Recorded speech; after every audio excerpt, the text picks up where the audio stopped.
wrote this song called When a Man Cries, because I'm like in her arms, I'm crying in this girl's arms. I'm like, yo, why am I bawling like this? And she's just like, just consoling me. She's just holding me, and I'm just bawling in her arms.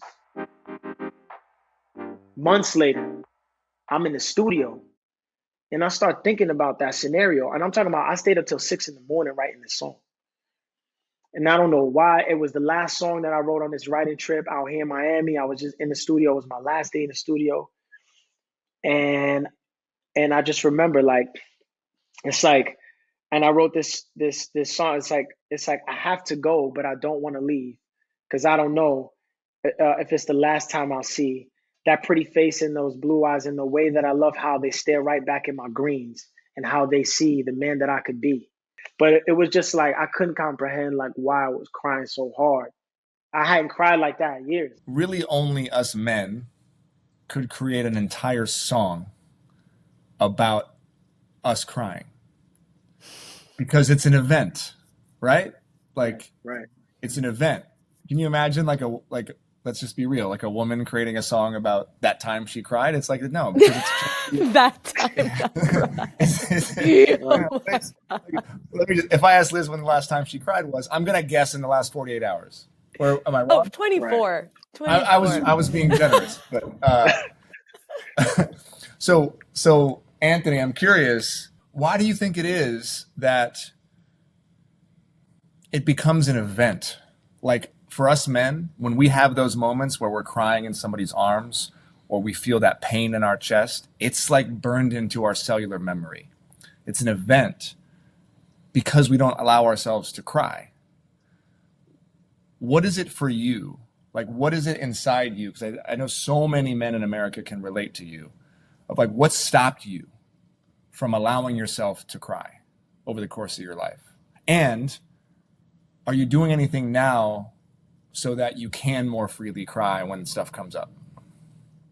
I think what stopped me was I started to feel like a little cold, I think resentment, right? And a little bit of that. And it was almost like it was, it might sound crazy, but like, I was like, I don't need to cry for what?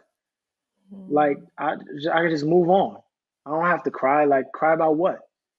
And even though I may have felt like I wanted to, there was almost this block that I put on myself because I couldn't understand why I was crying. Then I would just say there's nothing to cry about. Is this even when you were younger? Like, going all the way back? Nah, it's when I was younger, I actually cried as a kid a lot. I was very emotional.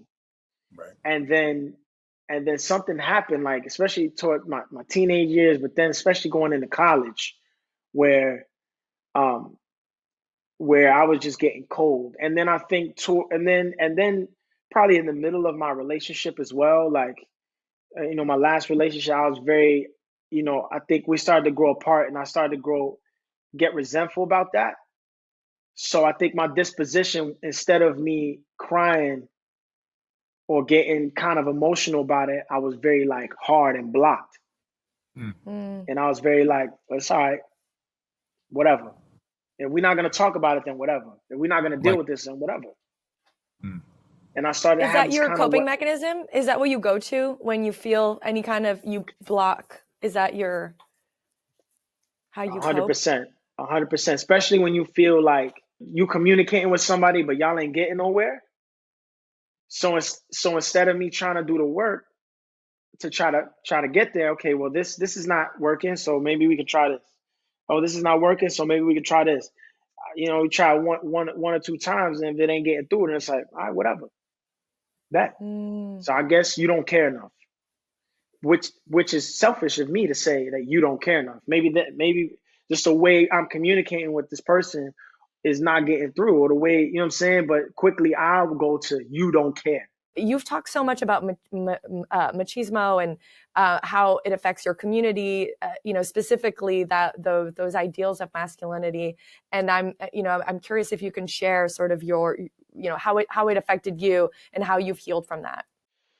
I mean, it affected me deeply. I think, you grow up, especially if you grow up in a home or in a neighborhood where there's violence and drugs and things like that. And, you know what I'm saying? Like, You know, Bushwick was a very different place when I was growing up there, Bushwick, Brooklyn. You know what I'm saying? Like, Mm-hmm. it's, you know, it's still the hood, but that shit was hood when I was growing up there, you know, and it was just there's like a thing where you can't seem soft, you can't look soft, like, and this kind of thing you have to put on the exterior bleeds into your home.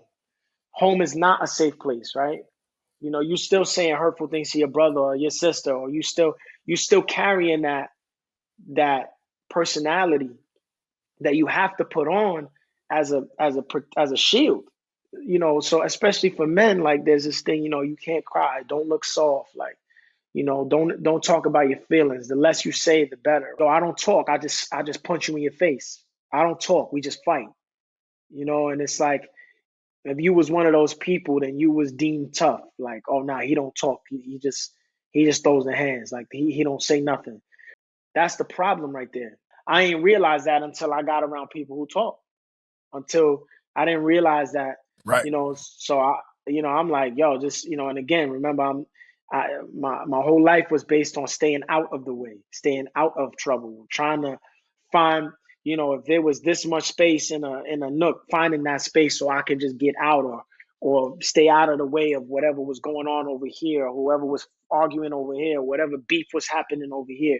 So, you know, you living your life in this kind of space, right? It's like, nah, let me just not speak. Let me just be, you know, or let me make somebody laugh and distract them, and then I can roll. You know, it was just shit like that, right?